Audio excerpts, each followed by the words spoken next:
Good afternoon, church. Kumusta po kayong lahat? How was your week?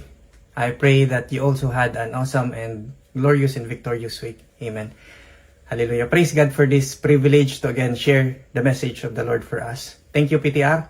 All glory to our living God. Amen. Church, let's read our opening verse from Matthew chapter 5 verses 11 to 12. So Matthew chapter 5, 11 to 12. So sabayan niyo po ako. Let's all declare this from the Lord Jesus Christ declares to us here. It says here, "Blessed are you when people insult you, persecute you, and falsely say all kinds of evil against you because of me." Verse 12, "Rejoice and be glad, because great is your reward in heaven, for in the same way they persecuted the prophets who were before you." Amen. Kayo church, pinanghahawakan nyo din ba to? Is this truth also alive in your life? Amen. I believe so. Praise God. Church, let's all pray first. Let's bow our heads. Let's pray. Panginoon, salamat po, Lord, for this glorious time with you, Panginoon. Salamat po, Lord, for your presence in our midst, for your presence that is in us and with us, O God. Salamat po, Lord, for this time, O Lord, to continually be nourished with your living word, O God. Lord, continue to guide us, dear Father. Help us to understand, Panginoon, Lord, and to appreciate, Lord, your message for us today. Guide me, Holy Spirit, Lord, as I declare your word. Panginoon, all the glory, honor to you alone, O God. We love you, Father. In Jesus' mighty name we pray. Amen. Church, the title of the Lord's message for us today is Blessed to be a Blessing. Essential Lessons from the Parable of the Good Samaritan. Blessed to be a blessing. Essential lessons from the parable of the Good Samaritan. Amen. Church, alam niyo po ba yung the parable of the Good Samaritan? I believe most of you naman very much familiar na din with this parable, right? Amen. So, I would recall when I was still a kid. Amen. Batang 80s. Amen. Church, this was one of the Bible stories that we would usually hear na nasi-share sa amin sa Sunday school. So before the church service. Amen. So I would also recall there was also this, may booklet din ito, yung The Good Samaritan dun sa workplace ng mom ko. So she would bring me in her workplace. So that was a non-government organization. It was a foreign funded na Christian outreach program for Filipino children na makakatulong sa kanila, that they help na makatapos sila sa pag-aaral for their education. And in that workplace, they have this mini library para sa mga bata, and they have there a collection of colorful Bible story books, and I would usually read through them, and yun, as I wait for my mom. So, kayo church, how about you? Do you still remember story books in your childhood that positively impacted you, that positively influenced you as you grow up? So, ano ba yung mga lessons na natutunan nyo dun? What were the lessons that those stories taught you as a person? Church, today, we will study and we will dig down important truths from the parable of the Good Samaritan. So for us, my main objective, church, is for us to be reminded of essential lessons from this parable on how to be a blessing. Essential lessons from this parable on how to be a blessing. We will learn and we will be reminded of biblical truths that are so importante siya in our everyday walk with the Lord as we continue to live out God's purpose in our lives to be a blessing. Amen. So, what I would like us to do is, we would read through from the whole account sa Luke 10, 25 to 37, and then afterwards, we will go one by one sa mga verses, and then we will dig down the lessons, the essential lessons that I would like to discuss with you today. Amen. Church, so sabayan niyo po ako. Let's all read Luke chapter 10, verses 25 to 37. Luke chapter 10, 25 to 37. It says here, the parable of the Good Samaritan. On one occasion, an expert in the law stood up to test Jesus. "Teacher," he asked, "what must I do to inherit eternal life?" "What is written in the law?" he replied. "How do you read it?" He answered, "Love the Lord your God with all your heart, and with all your soul, and with all your strength, and with all your mind, and love your neighbor as yourself." You have answered correctly. You have answered correctly, Jesus replied. Do this and you will live. But he wanted to justify himself, so he asked Jesus, and who is my neighbor? In reply, Jesus said, a man was going down from Jerusalem to Jericho, and when he was attacked by robbers, they stripped him of his clothes, beat him, and went away, leaving him half dead. A priest happened to be going down the same road, and when he saw the man, he passed by on the other side. So, medyo nahiya yata yung priest. So, verse 32, so too, a Levite, when he came to the place and saw him, passed by on the other side. So, ganun din. But, a Samaritan, as he traveled, came where the man was, and when he saw him, he took pity on him. He went to him and bandaged his wounds, pouring on oil and wine. Then he put the man on his own donkey, brought him to an inn, and took care of him. The next day he took out 2 denarii and gave them to the innkeeper. Look after him, he said, and when I return, I will reimburse you for any extra expense you may have. Which of these 3 do you think was a neighbor to the man who fell into the hands of robbers? The expert in the law replied, the one who had mercy on him. Jesus told him, go and do likewise. Amen. Go and do likewise. Church, here, we can see yung parable, it's actually a response from the Lord Jesus Christ to the expert in the law, to this man, to this lawyer. He is an expert in the Mosaic law. He was trying to test the Lord Jesus. And yung conversation nila, it concluded, and the Lord Jesus Christ then asked the lawyer, which of those 3 was a neighbor to him who fell among the thieves? And Jesus admonished the lawyer to go and do likewise. Church, simple, right? Very simple. But you see, this simple parable, church, it sums up the views of all people.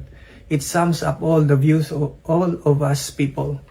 Church, some people, like those robbers, those people, they believe that whatever that is yours is sa akin din yan.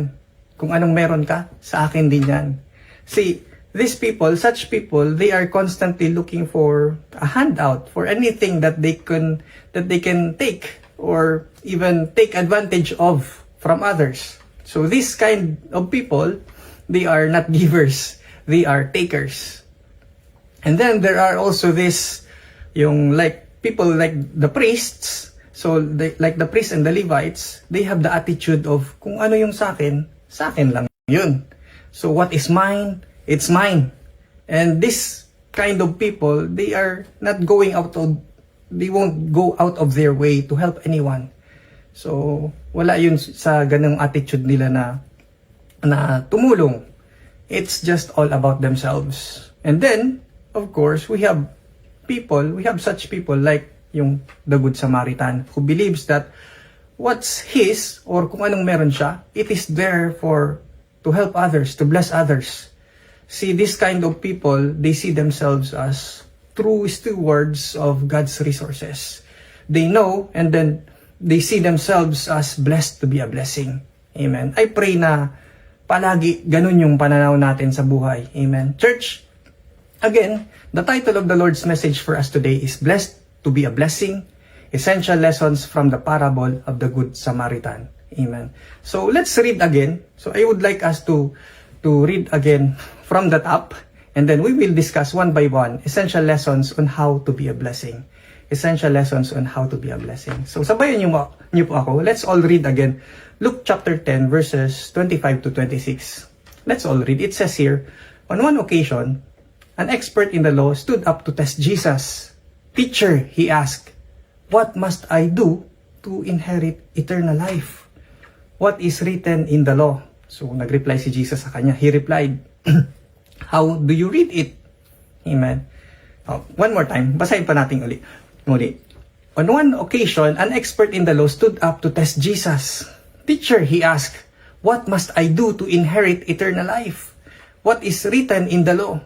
He replied, how do you read it? Amen. I would recall when ROL Dubai was still starting, so nasa villa pa noon. So I was not, hindi man ako from the beginning, but nadatnan ko pa doon sa villa. And the worship service we would start later part in the afternoon and natatapos gabi na. So it's up to the evening. So after the service, meron kaming dinner fellowship. We have dinner fellowship, and most of the time talaga sa dinner fellowship, napapasarap talaga yung usapan, yung kwentuhan with PTR. And of course, yung pinag-uusapan naman is about the Word of God. And I would recall, we would ask PTR, what does this verse mean? Ano ba yung itong verse na to? Or how, magtanong din kami, PTR, how true is this kind of yung ganitong mga turo, yung ganitong doctrine? How about yung ganitong mga denomination? How about yung ganitong sect? PTR would discuss, of course, relevant mga Bible verses.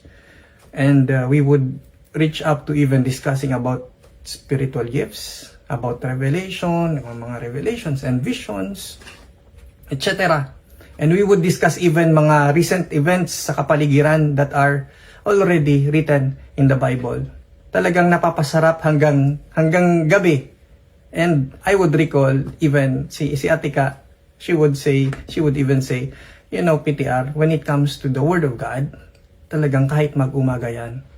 Church, the point is, ganon din ba yung zeal natin pagdating sa Word of God? Are we really zealous for the Word of God? I pray that ganon din yung natin, yung fire ba, yung passion natin when it comes to the Word of God. Church, if anyone would ask you, if someone would ask you as a believer, are you prepared to give an answer? Have you prepared yourself and ready always to give an answer about your faith for the hope that you have in the Lord Jesus Christ? Church, see, in this instance, the Lord Jesus Christ, He graciously answered this man who tried to ask Him. Church, let's be reminded that each day, you and I, we will encounter persecution. The Bible tells us that those who live godly in Christ Jesus will suffer persecution. There will be always, ma-encounter natin yung opposition. Our faith will always be tried sa trabaho, sa pamilya, in the ministry, even sa pag-commute natin every day. Church, the Apostle Peter, he encouraged yung early Christians that were persecuted sa Asia Minor, and he wrote in 1 Peter 3:15. In 1 Peter 3:15, let's all read, church. It says here, "But in your hearts," sabi ni Peter, "in your hearts, revere Christ as Lord. Always be prepared to give an answer to everyone who asks you to give the reason for the hope that you have, but do this with gentleness and respect." But do this with gentleness and respect. Church, tayo as believers, we should always be ready to tell others about the good news of salvation in the Lord. We need to be prepared to always be ready to share the gospel in a way that is gentle and respectful. We need to be prepared to give an answer to everyone who asks us about the reason for our faith. Amen, church. You see, let's be reminded that whenever we live out yung pinapasamuhay talaga natin yung faith natin in the Lord, our belief, we display our hope in the Lord despite yung problems or instances in our lives, circumstances in our lives. Other people will always notice it. Other people will always notice it. When unbelievers see yung great hope natin in the face of difficulties, in the face of suffering, they will naturally want to know. They will naturally ask and know the reason for that hope behind. Church, it's important to always to be prepared to give an answer, a defense when someone asks us the reason for the hope that we have. Amen. Church, let's all read this. Tayo as New Testament believers, church, let's all read and declare this. Church, to be a blessing, it's vital for us to be prepared always to give an answer and to give the reason for the hope that we have in Jesus. It's vital for us to be prepared always to give an answer and the reason for the hope that we have in the Lord. Church, if I would ask you, do you prepare yourself? Are you prepared yourself na when this time comes, when I have to minister to someone, I have to be able to share this word. Amen. Are you preparing yourself? Are you growing in the Word of God? I believe so. Thank you, Lord. All glory to our living God. Let's continue. After the Lord Jesus Christ asked the lawyer then, nag-reply din yung, the lawyer then answered the Lord Jesus Christ. Let's all read it in chapter 20, verses 27 to 28. Luke 10, 27 to 28. It says here, let's all read. Sabi ng lawyer, he answered, love the Lord your God with all your heart and with all your soul and with all your strength and with all your mind, and love your neighbor as yourself. Sabi ni Lord, you have answered correctly. Jesus replied, do this and you will live. Amen. You have answered correctly. Do this and you will live. Church, here, yung expert in the law, nag-quote siya ng two passages in the scripture. Particularly, yung kinote niya is yung Deuteronomy 6 verse 5 and then yung Leviticus 19 verse 18. So the Lord, in verse 28, we can read here that the Lord Jesus affirmed it. And later on, sa Gospels ni Matthew and ni Mark, when the Lord Jesus Christ was asked kung what is the greatest commandment, it was the same exact answer that the Lord Jesus Christ gave. Sabi ni Lord din doon, love the Lord your God with all your heart and with all your soul and with all your strength and with all your mind. And love your neighbor as yourself. Church, in essence, the Lord Jesus Christ is telling us that every fiber of our being, every aspect of our lives, every facet of our lives, church, it must be committed to love and to serve our living God. Every facet of our lives must be committed to loving and to serving God. Church, let's be reminded that our spiritual heart, the human heart, it was designed for worship. Amen. Let's be reminded that the human heart was designed for worship. If it does not worship God, it will worship something else. If our hearts don't worship God, it will worship something else. And sadly, some people, they are motivated by their quest. Andun talaga yung zeal nila, their quest for pleasure and for money. And some others, they really, they commit their entire lives in pursuit of their goal, sa business, sa trabaho. And some really devote their entire lives, their entire time on their families. Church, you see, these things, hindi naman sila masama. They're not bad. They're not wrong in themselves. But however, kung ano yung that which we center our lives to, it can become our God, small g. Amen. It can become a God to us. Church, out of the abundance of our hearts, our mouths will speak, our actions will tell. Makikita 'yon in our everyday life. Church, you see, people na very much close sa atin, people who know us the best, they usually know kung ano yung mga longings ng heart natin, kung ano yung mga nasa puso natin, what are the deepest passions that lie in our hearts. Because worship, it is hard to hide. Worship is hard to hide. Hindi natin yun maitago. Our gods, small gods, it can be, people's gods can be identified by the level, kung gaano ka-passionate or committed tayo dun sa bagay na yun. And of course, after some time, it will begin to resemble us. Makikita yun sa kung paano ka na magsalita, how we communicate with others, how we relate to others. Amen. How we talk to them. Amen. We will begin to talk about them. We will begin to think about them. We will begin to dream about them, and all the more that we will strive to spend more time with those things. Church, for us, New Testament believers, our greatest desire should always be to please the Lord and to grow to be more like the Lord, to grow to be more like Jesus. Amen. To be more like Him. kung ano na tayo in our born again spirit. See, the Apostle Peter, he declares to us this same truth sa Philippians 3 verses 10. Philippians 3 verse 10. Sabi ni Paul dito, he declares here, sabi niya dito, I want to know Christ. I want to know Christ. Yes, to know the power of His resurrection and participation in His sufferings, becoming like Him in His death. Amen. I want to know Christ. Amen. Intimacy. Church, for us, our decisions, very important that our decisions, it's always, nababanggit naman ito palagi dito sa church, it should always be based on the question, would this please the Lord? Would this be a blessing sa Panginoon? Would the Lord be blessed when I do this, when I decide on these things? Is this for the glory of the Lord? The question of, if Jesus was spending the day with me, would I do that? Will I be doing this thing?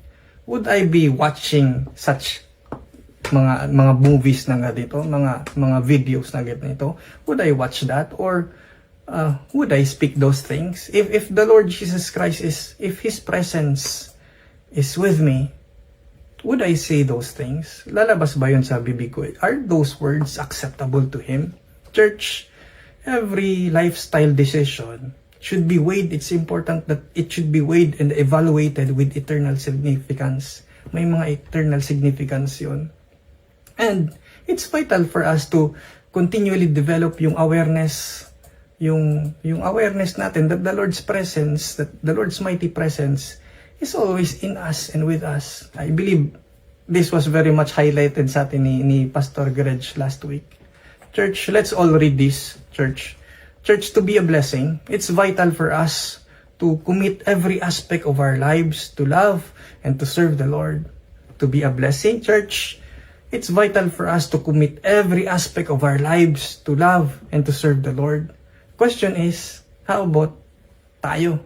You, do you commit every aspect of your life to love and to serve the Lord? Amen. I believe so. Church, let's be reminded that, people that center their lives, people who center their lives on the Lord Jesus Christ, they begin to be more like Him. They talk about Him. They think about the Lord. They dream about the Lord. They strive to spend more time with Him. Church, yung ganitong tao, these people, they choose to obey His commands. They follow His commands. They sabi nga nung kanta, follow hard after you, dear Lord, not because of fear of being caught of sin, not out of fear, but rather out of pure love, out of honoring the Lord. I pray that we are such people. Amen. Amen. Hallelujah. Church, let's continue sa verse 29.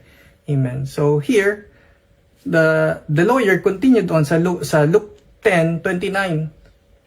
Let's read. Sabi dito, but he wanted to justify himself. So he asked Jesus, and who is my neighbor? So nagtanong uli yung lawyer, and who is my neighbor?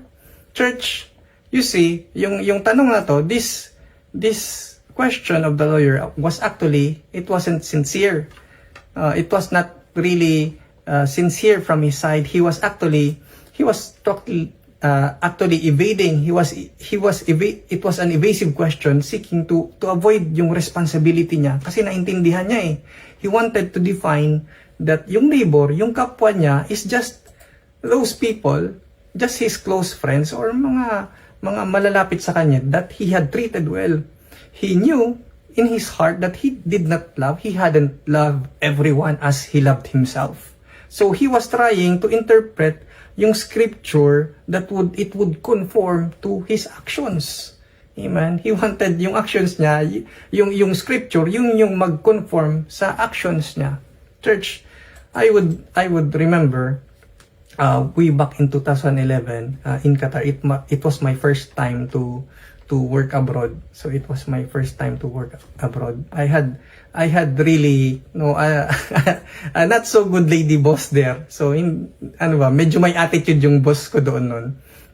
So every day she would may habit siya that she would scold at everyone. She would shout at everyone, curse you, look down on you, and she would really Like, she would really let you feel sorry you were born.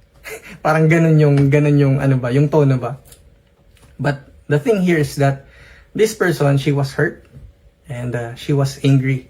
She was bitter and andun yung resentments. This person was resentful.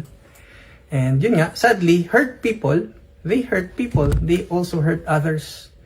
And so I decided, I said to myself, I think I will just finish my 2-year contract here sa Doha, and then I will leave the job and then look for another job. But lo and behold, she was able to renew my visa and yung contract without even my consent. Yung passport kasi namin, the company collects it. So parang kino-confiscate ba? So they would take it from you and then they would keep it in a room na sila lang yung maka-access. And praise God, I was already a newbie noon sa ROL. So baguhan ako noon sa ROL, and I would recall si Pastor James noon, he would always counsel me to pray always for your boss. So for that whole 2 years, more than 2 years actually, every day I would pray for her, and then I would include her sa prayers ko, and then I would declare blessings and speak wellness upon her. And I prayed that, Lord, baguhin mo yung puso nitong tao na to. I pray that makilala ka niya, change, mabago yung this woman. I pray that, Lord, change her heart. So in that span of time, church, I never saw her changed. So hindi ko nakita yung pagbabago sa heart niya, but my heart was changed. I was changed. My prayer life was changed. My outlook in life was changed. My perspective was changed. Church, in Romans 12:21, si Paul, Apostle Paul declares to us here, let's all read Romans 12:21. It says here, do not be overcome by evil, but overcome evil with good. Do not be overcome by evil, but overcome evil with good. Church, see, the Bible has so much, to say a lot, our motives, yung intentions natin, intents of the heart, yung motives natin, mga motibo natin.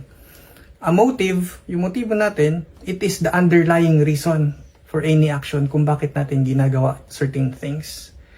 See, we can pretend that we are choosing to bless the Lord. We are choosing certain responses, certain actions to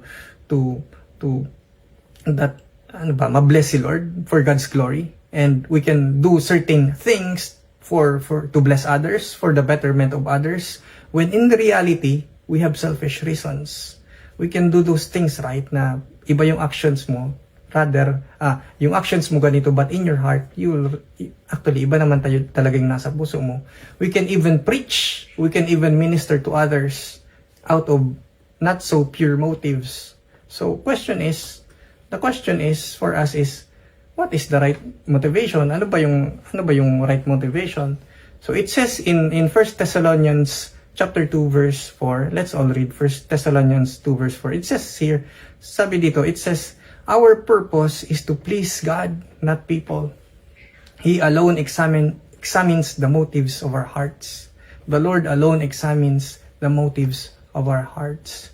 Church, let's be reminded that God, the Lord, is more interested about our motives than our actions. We can keep our motives pure by continually committing to the Lord, surrendering every part of our hearts to the control of the Holy Spirit. Amen. So hindi compartmentalized si Lord sa buhay natin. It's important that He is the one enthroned in every room, in every corner of our hearts. Church, here are some questions for us na parang ponder natin, ma-evaluate natin our own motives. So I have 5 questions here. So firstly, we can ask ourselves, if no one ever knows what I am doing, would I still do it? Kung wala namang ibang tao makakaalam, would I will still continue doing this thing? God knows. Church, if there was no visible payoff, kung wala naman ikaw kikitain doon, or no benefit for you, If there was no visible payoff for doing this thing, would I still do it? Would I still do it? Gagawin ko pa rin ba to? Am I doing this for the praise of others or how it makes me feel? So, ginagawa ko ba to? Seeking the approval of others? Or, no, just na masatisfy yung longings mo? Fourthly, if I had to suffer for continuing what God has called me to do, would I continue? Kung nahihirapan ako dun sa if I'm experiencing persecution, opposition in what God has called you to do, would you still continue? Would I still continue? And lastly, if those whom I am serving never show gratitude, kung wala man lang silang pasasalamat sa akin, kung di man lang nila ako i-acknowledge, if they wouldn't repay me in any way, will I still do it? Gagawin ko pa ba yun sa kanila? Amen. Church. Amen. Church, our motivation, church, it becomes an issue when we are not honest with ourselves. Our motivation, it becomes an issue when we are not honest with ourselves about why we are doing such things. Church, when we give yung outward appearance of parang obeying God, but in our hearts, in the very depths of our hearts, we are hard, then we are just deceiving ourselves. We are just deceiving ourselves. See, let's be reminded that the only way we can operate out of pure motives, out of pure hearts, is when we walk in the Spirit. It is walking in who we are in the Lord Jesus Christ, on who we are in our born again spirit. It is releasing on who we are now in our spirit. Church, let's all read this, church. Let's be reminded today that to be a blessing, it's important for us to surrender every part, every aspect of our hearts to the control of the Holy Spirit. It's vital for us to surrender every part of our hearts to the control of the Holy Spirit. Church, let's be reminded that when we allow the Lord to control every room in our hearts, every part of us, then yung desire na yun is actually really to please Him. It's actually to bless Him. It's actually to follow hard after Him. It's actually to honor Him and not ourselves. Amen. So patuloy tayo. In verse 30, it says here, sa verse 30, so when the lawyer asked the Lord Jesus Christ, who is my neighbor, the Lord Jesus Christ then replied to him. So let's all read Luke 10, verse 30. It says here, in reply, Jesus said, a man was going down from Jerusalem to Jericho when he was attacked by robbers. They stripped him of his clothes, beat him, and went away, leaving him half dead. Church, if I would ask you, whenever yung challenges ng buhay, whenever life scares, life problems, whenever temptations that we encounter seem like insurmountable, parang na-overwhelm tayo, when life's problems and challenges beats you up and robs you and tries to steal, kill, and destroy from you, like this man that was attacked by the robbers, how do you deal with it? How do you respond?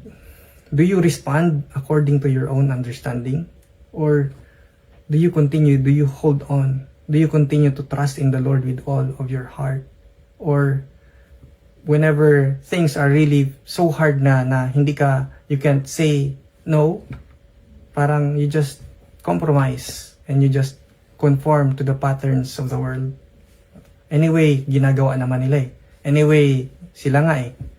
Or do you fight the good fight of faith by praying? Do you fight the good fight of faith by praising God for His goodness in your life? Church, you see, let's be reminded today that the problem when we compromise, when we give into temporal pleasures, when we give into temporal pressures of this world, the problem there is that aside from we open doors para for the enemy to steal, kill, and destroy in our lives. Aside from that, it also strains yung relationships natin. It strains yung trust. It strains our witnessing. It strains our integrity. It strains yung no, how yung relationship natin with others. Church, you see, the grace of God empowers us to say no to sin. The grace of God empowers us to say no to sin. But if you are still empowered to say yes to sin, that's not grace. That's not the grace of the Lord. That's deception. Church, everything is permissible, right? Everything is permissible, but not everything is beneficial. Not everything is beneficial. 2 Corinthians 6:14 to 16, the Apostle Paul declares to us here. Let's all read, church. Sabayan niyo po ako. It says here in verses 14 to 16, do not be yoked together with unbelievers, do not be yoked together with unbelievers. For what do righteousness and wickedness have in common? Or what fellowship can light have with darkness? What harmony is there between Christ and Belial? Or what does a believer have in common with an unbeliever? What agreement is there between the temple of God and idols? For we are the temple of the living God, as God has said, I will live with them and walk among them, and I will be their God, and they will be my people. Amen. They will be my people. Church, narinig nyo na ba yung teaching of Balaam, yung doctrine ni Balaam, the doctrine of Balaam? Okay, the doctrine of Balaam, okay, it is actually not only for Christians, not only a serious problem, but of course this is, andun yung it is a devious one. It is a deceitful problem, church. Deceitful. It is deceitful. Si Balaam, I pray na sa Old Testament siya. So Balaam, he was a prophet. He was an Old Testament prophet from Mesopotamia. He was willing to use yung God-given talents niya, yung gifts niya from the Lord. He was willing to use it for ungodly purposes. He was willing to use it for not so good purposes. He tried to binenta niya yung he tried to sell his prophetic gifts to help si King Balak ng Moab, who was God's enemy. So si Prophet Balaam, he pursued a campaign using yung Moabite and Midianite woman to tempt yung mga Israelites into sexual relationships and into pagan rituals. So you can read it in the book of Numbers chapter 31. Sa New Testament naman, yung itong Balaam's teaching or the doctrine of Balaam in 2 Peter 2:15, it relates to it. It says there that Balaam's way, it is a choice to promote falsehood, okay, for financial gain. So, andun yung for financial gain, mag-compromise for financial gain. Also, in Jude 1, it says there that yung error ni Balaam, it was his willingness to accommodate yung pagan beliefs out of greed. So, he was greedy out of, covetousness. And in verse 4, it says there that Balaam's doctrine, it refers to the sin of those, people who pervert the grace of God into a license for immorality. Amen, church. You see, let's be reminded today that the doctrine of Balaam, it teaches compromise.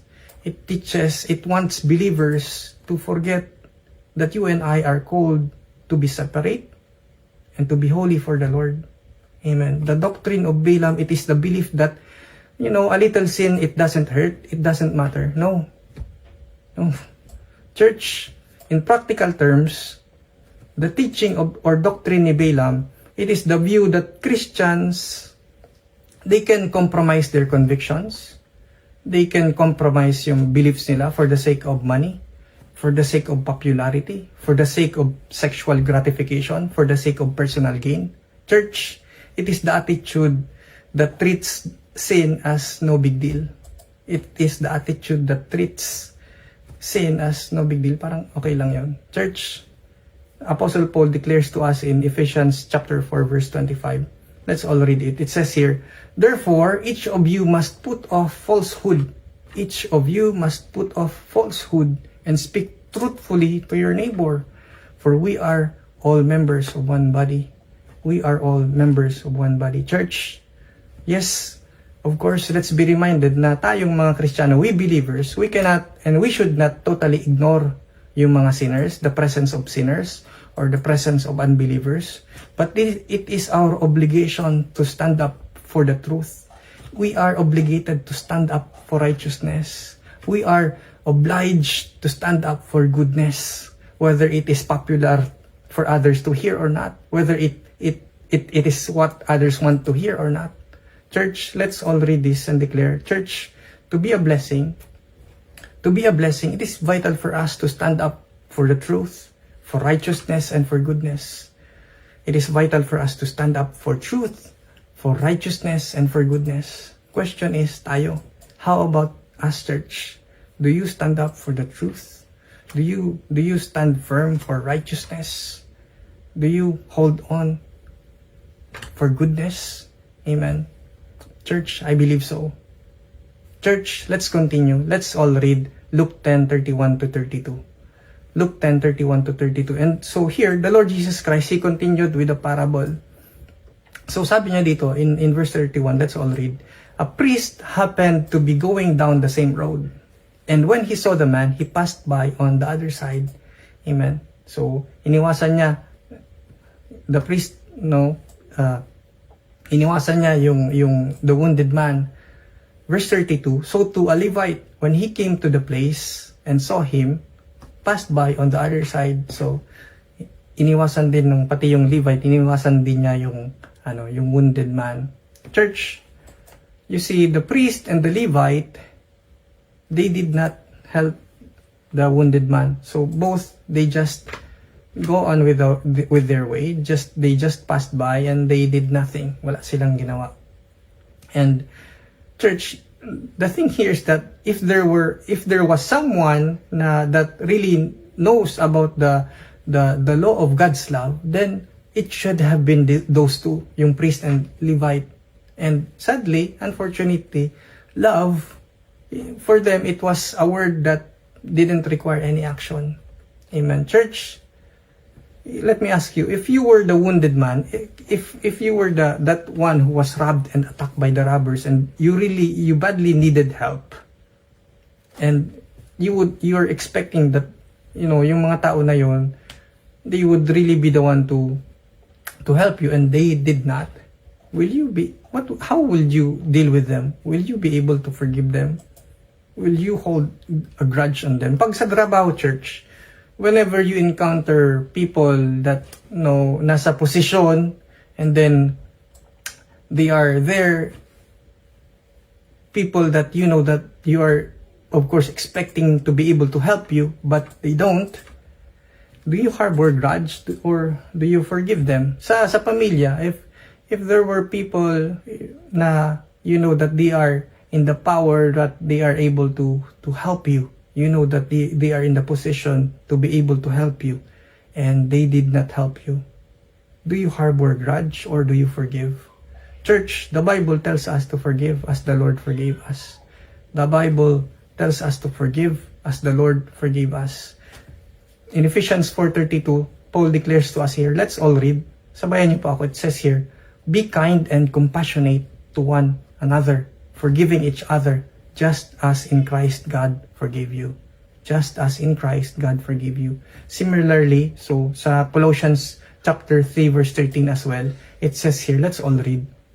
Sabi dito, bear with each other and forgive one another. If any one of you has a grievance against someone, forgive as the Lord forgave you. Forgive as the Lord forgave you. Amen. Church, yung forgiveness natin, our forgiveness of others should reflect God's forgiveness of us. It's vital. We forgive because we have been forgiven.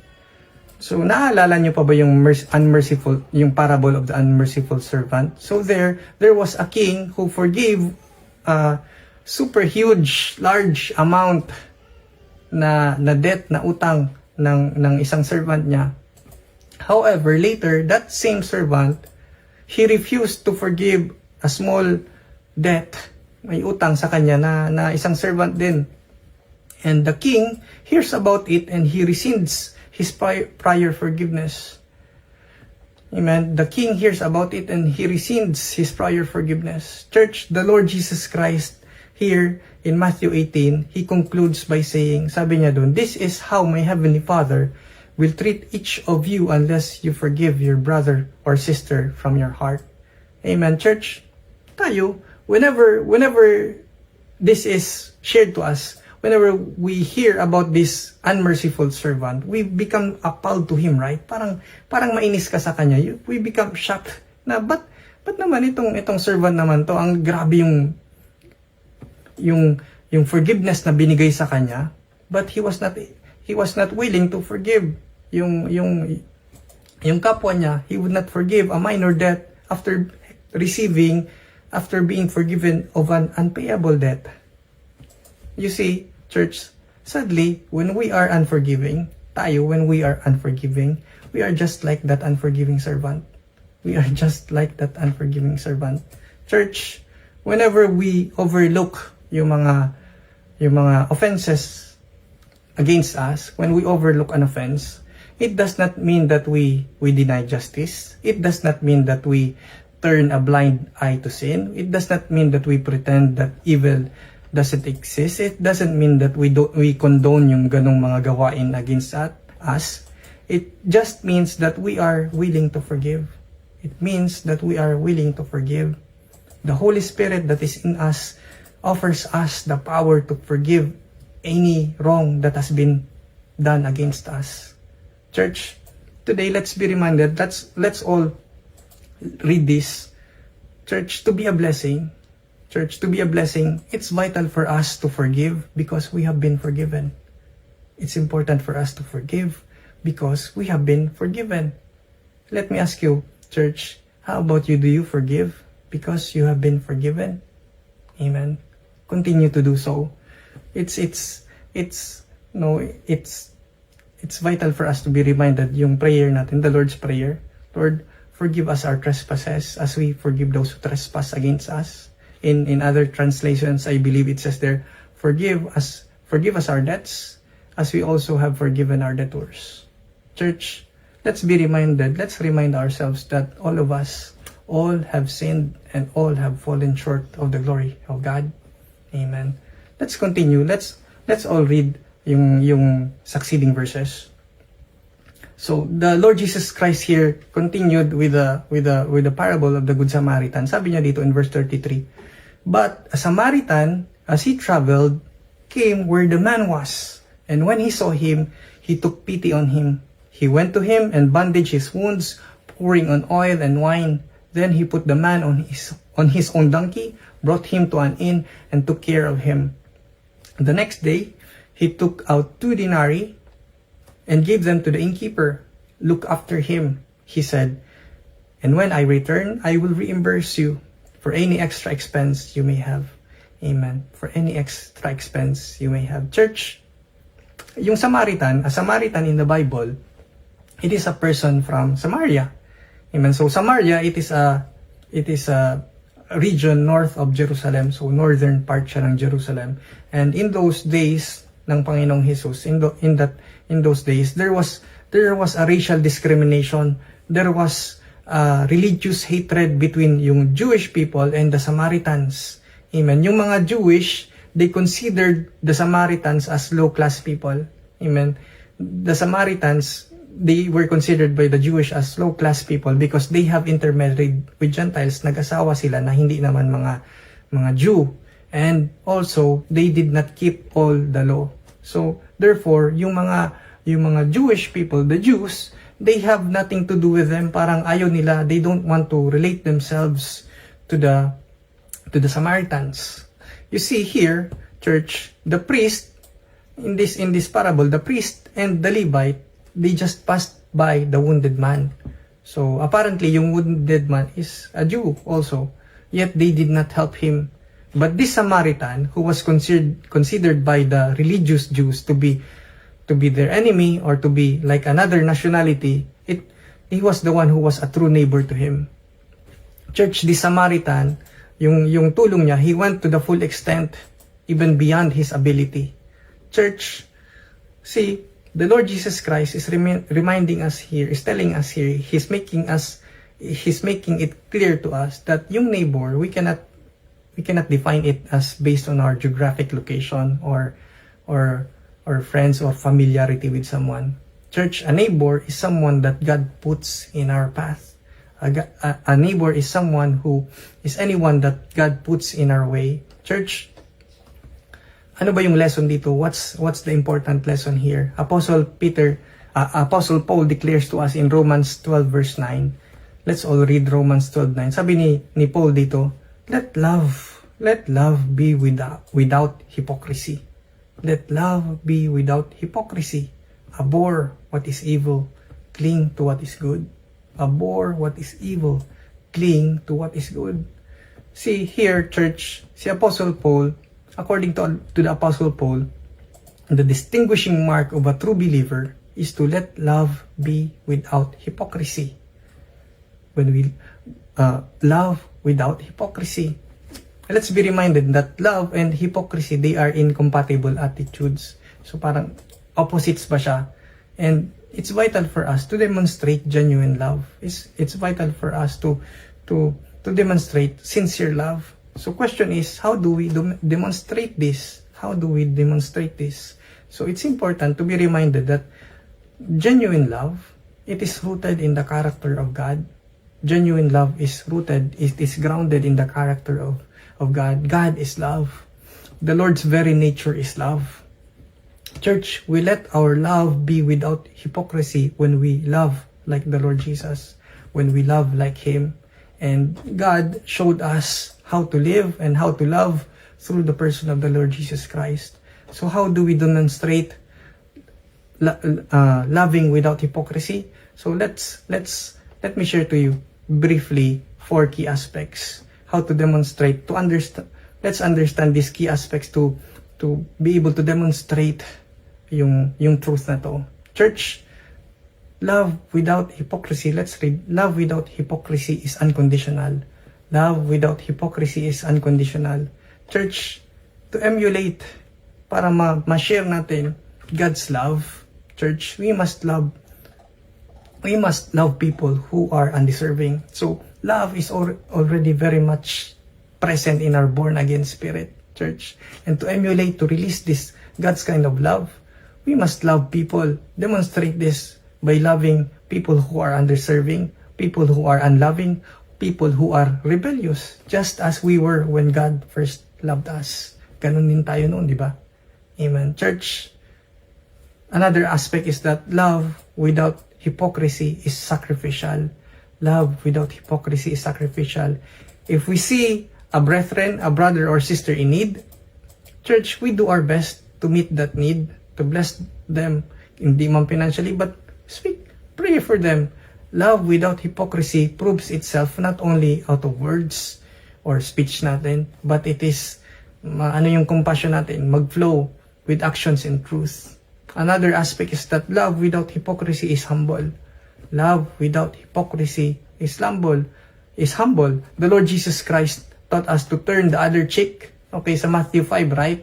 To turn the other cheek when others have offended us. And even to love our enemies.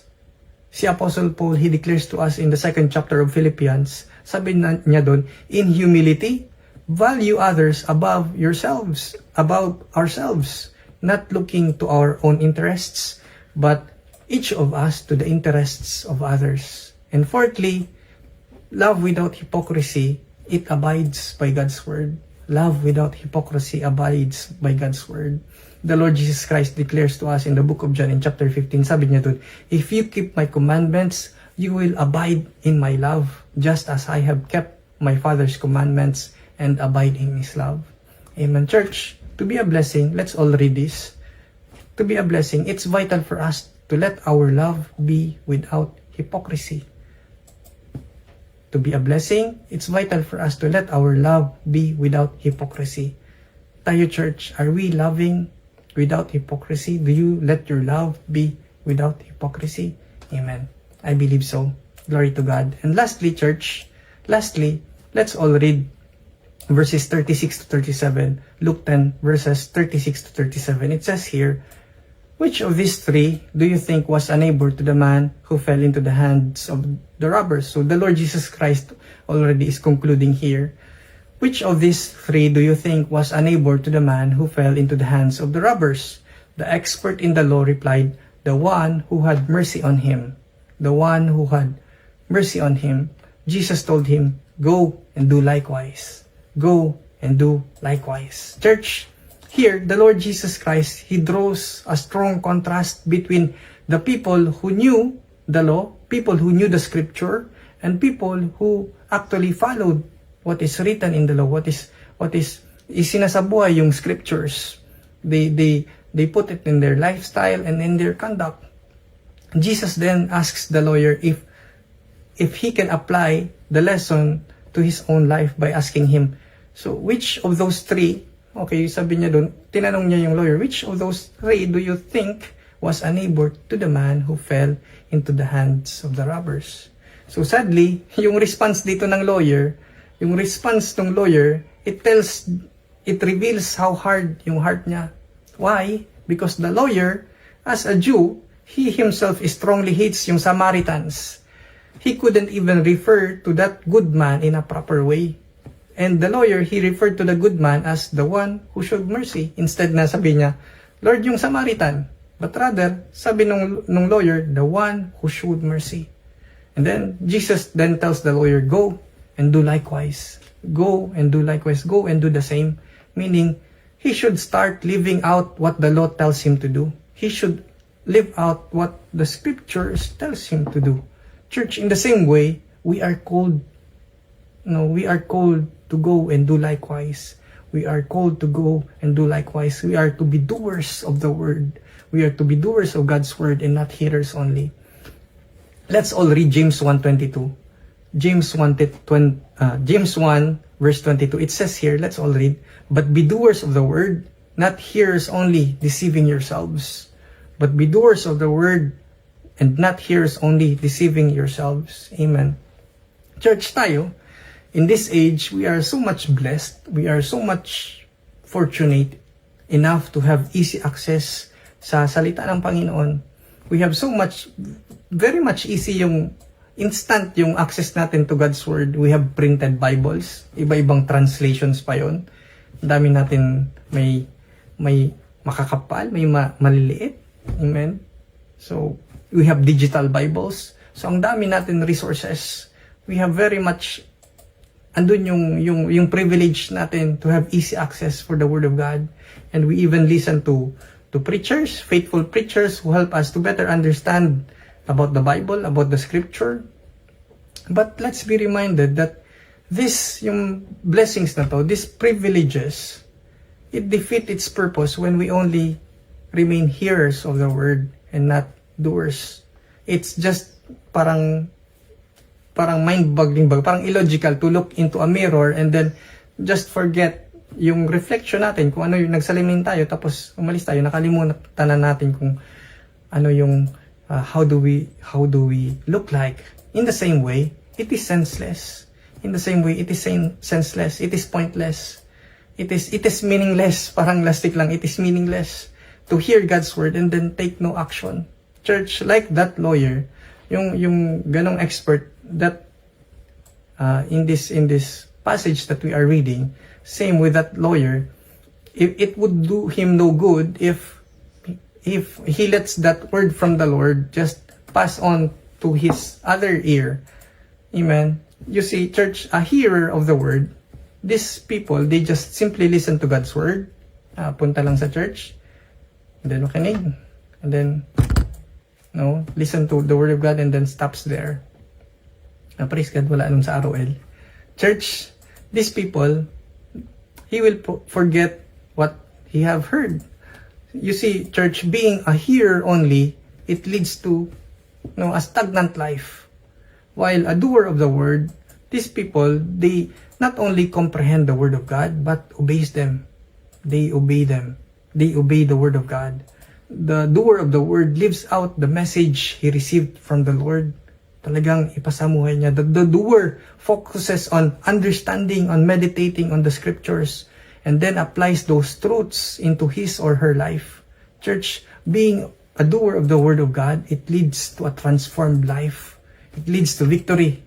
Amen. Church, as New Testament believers, we are not only to be hearers. Church, we are not to be hearers only, but we are to be doers of the Word. We are to allow the Holy Spirit to continue to guide us, to live out who we are now in the Lord. Church, let's be reminded today that complete obedience, it brings complete blessings. Si Apostle James, he concludes, he wraps up yung command niya for us to be doers of the Word and not hearers only with a promise of blessing. He concludes that passage with a promise of blessing. Church, let's read James 1:25. James 1 verse 25, it says there, "But whoever looks intently into the perfect law that gives freedom and continues in it, not forgetting what they have heard, but doing it, they will be blessed in what they do." Amen. They will be blessed in what they do. I believe ganun din yung desire natin. Amen. Church, let's all read this. Let's all read and declare to be a blessing, church. To be a blessing, it is vital for us to continually be doers of the Word and not hearers only. To be a blessing, it's vital for us to be continually doers of the Word and not hearers only. Church tayo, are you a doer of the Word and not a hearer only? I believe so. Glory to our living God. Church, let me close. Church, in summary, today we have read the parable of the Good Samaritan, and we were reminded of essential lessons on how to be a blessing. Today we were reminded of essential lessons on how to be a blessing. Church, to be a blessing, it's important for us to be prepared always to give an answer and the reason for the hope that we have in Jesus. Church, to be a blessing, it is important for us to commit every aspect of our lives to God, to love and to serve the Lord. To be a blessing, it's vital for us to surrender every part of our hearts to the control of the Holy Spirit.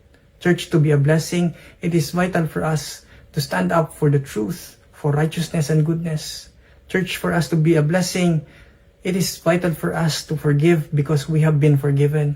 Church, to be a blessing, it's important for us to let our love be without hypocrisy. And lastly, to be a blessing, it's vital for us to be continually doers of the Word, not hearers only. Amen. Church, let me leave you these verses from Ephesians chapter 5, verses 11 to 17. Ephesians 5:11 to 17. Let's all read and declare. It says here, "Have nothing to do with the fruitless deeds of darkness, but rather expose them. It is shameful even to mention what the disobedient do in secret. But everything exposed by the light becomes visible, and everything that is illuminated becomes a light. This is why it is said, 'Wake up, sleeper, rise from the dead, and Christ will shine on you.'" Verse 15, "Be careful then, be very careful then how you live, not as unwise, but as wise, making the most of every opportunity, because the days are evil. Therefore, do not be foolish, but understand what the Lord's will is." Therefore, do not be foolish, but understand what the Lord's will is. Amen. God bless us all, church. To God be all the glory. Amen.